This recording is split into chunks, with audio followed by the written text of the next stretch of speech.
کتنا عجیب ہے کہ انسان اس دنیا میں پوری کوشش کرتا ہے مال اور دولت جمع کرنے کی، لیکن کیا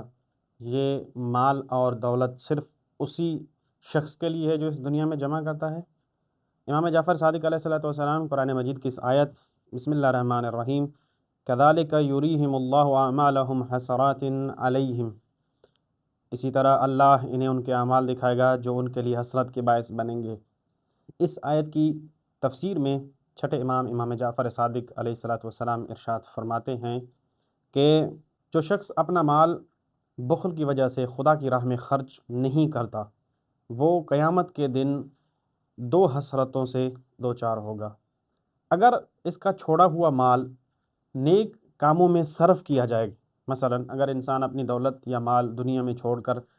اور اس دنیا سے رخصت ہو جاتا ہے اور پھر اس کا بچا ہوا مال دنیا والے اسے نیک کاموں میں استعمال کرتے ہیں، یعنی اس کی اولاد اور اس کے عزیز و اقارب اگر اس مال کو نیک اور اللہ کی راہ میں خرچ کرتے ہیں تو یہ شخص جس نے مال جمع کیا تھا، قیامت کے دن یہ شخص حسرت کرے گا کہ کاش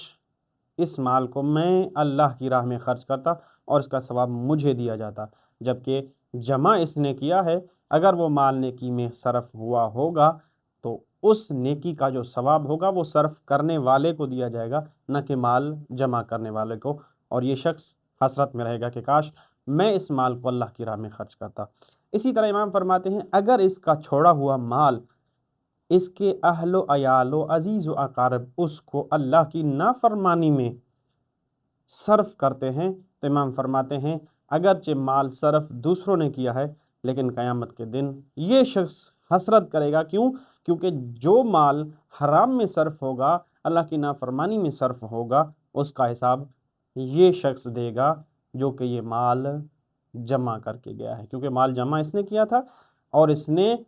ایسی نیک اولاد ہی نہیں چھوڑی جو اسے اچھے کاموں میں صرف کرتی جس کا ثواب اس کو دیا جاتا، لیکن یہ شخص جو مال ترک کر کے جا رہا ہے، جو دنیا میں ہر لمحہ یہ سوچ رکھ کے کماتا تھا، مال جمع کرتا تھا کہ میں اس مال سے دنیا بناؤں گا، لیکن اگر وہ اپنی دنیا میں ہی خدا کے